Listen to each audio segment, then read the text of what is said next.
നമസ്കാരം. എന്തിനു വേണ്ടിയിട്ടാണ് ഗണപതിയെ ആരാധിക്കണം എന്ന് പറയണത്? നമുക്ക് നോക്കാട്ടോ. ഗണപതിയെ കുറിച്ച് എല്ലാവർക്കും അറിയുന്നുണ്ടായിരിക്കും. മഹാദേവന്റെയും പാർവതി ദേവിയുടെയും പുത്രനാണ്. വിഘ്നേശ്വരൻ പുത്രനായിട്ട് ജനിക്കണം എന്നുള്ള ഒരു ആഗ്രഹത്തോട് കൂടിയിട്ടാണ് ഗണപതി ജനിക്കുന്നത് എന്നുള്ള കഥയും കൂടെ ഉണ്ട്.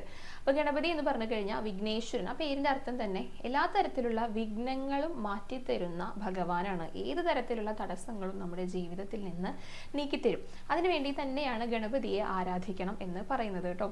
ഇപ്പോൾ കേതുർദശയിലൂടെയൊക്കെ പോകുന്നവർക്ക് ആ ഒരു ദോഷഫലങ്ങൾ ഇല്ലാതാക്കാൻ വേണ്ടിയിട്ട് ഗണപതിയെ പ്രാർത്ഥിക്കണം എന്നാണ് പറയുക.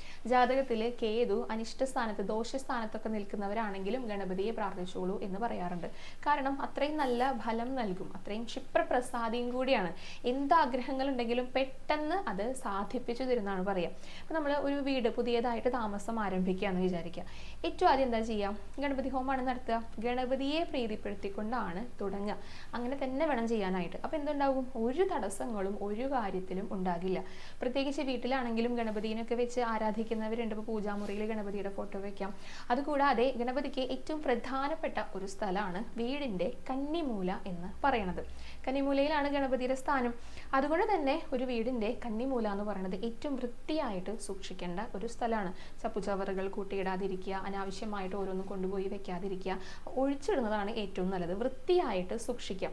കാരണം ഇപ്പോൾ ഒരു വീട്ടിലേക്ക് ആവശ്യമായിട്ടുള്ള എല്ലാ കാര്യങ്ങളും തടസ്സം കൂടാതെ എത്താൻ വേണ്ടിയിട്ട് ഗണപതിയുടെ അനുഗ്രഹം വേണം.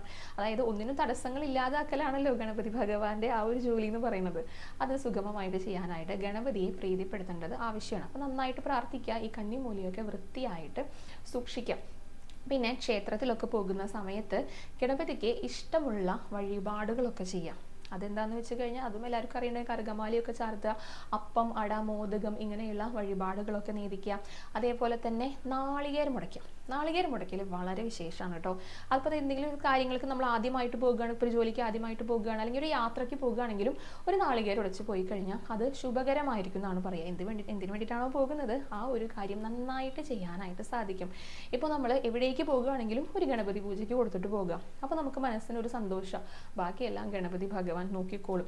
അതേപോലെ തന്നെ മഹാഗണപതി ഹോമം, അഷ്ടദ്രവ്യ മഹാഗണപതി ഹോമം, അങ്ങനെയുള്ള ഗണപതി ഹോമങ്ങളൊക്കെ നടത്തുന്നത് ഇപ്പോൾ ഗണപതിയെ പ്രീതിപ്പെടുത്താനായിട്ട്, കാര്യസാധ്യങ്ങൾക്കായിട്ട്, ഇഷ്ടപ്പെട്ട കാര്യങ്ങൾ ആഗ്രഹങ്ങൾ നടക്കാനായിട്ട്, അതേപോലെ തന്നെ എന്ത് ആഗ്രഹങ്ങളും നടക്കാനാകുമ്പോൾ ഒരു തടസ്സം വരുമല്ലോ, അതില്ലാതൊക്കെ ആയിട്ട് ഗണപതിയെ നന്നായിട്ട് പ്രാർത്ഥിച്ചോളൂ കേട്ടോ.